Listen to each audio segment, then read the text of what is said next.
Now this brings up a good question, a good point, and that is, what is an anti-pope? You can read different lists. There were somewhere in the vicinity of 33, I've seen 37, even more anti-popes. How many anti-popes in the history of the church? I don't know, but a good number. So what was an anti-pope? He was one who was considered by maybe a small faction of being a true pope. He took the name of a pope, had his own following, but he wasn't the true pope. So an anti-pope was a false pope at the time that there was a true pope. So I don't call Francis an anti-pope, or John Paul II, or Benedict XVI, Paul VI, etc., anti-popes, because we're not aware of a true pope reigning at the time of these false popes. So I refer to them as false popes. But do you know who the first anti-pope was? A saint, Saint Hippolytus. And so I'll read a little bit about Saint Hippolytus. Now, the previous pope to the time when tomorrow's saint, Saint Callistus, he became pope, I think, right around the year 200. But he was preceded by Zephyrinus.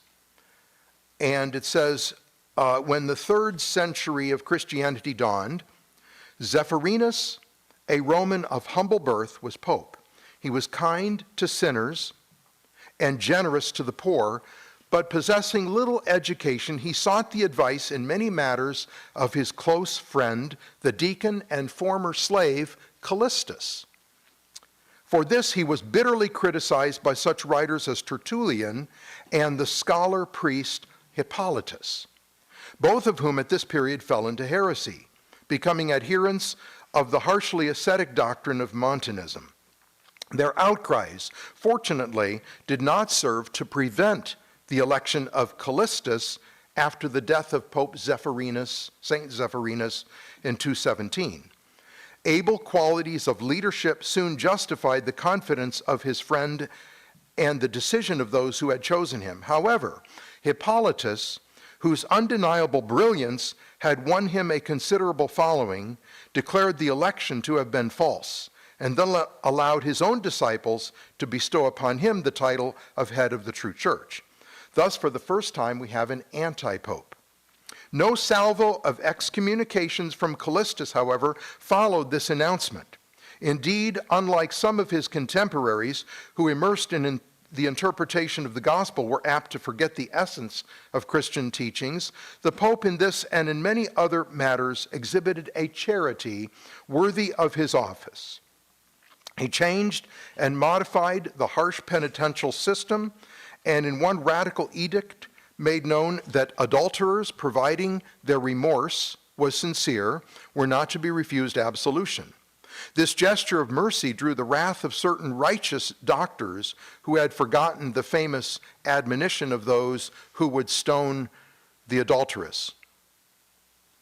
Let him without sin cast the first stone.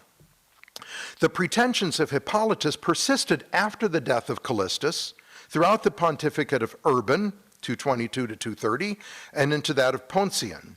For the first 5 years of the Pope's reign, the struggle was bitter and grave, for Hippolytus was a dangerously skilled antagonist.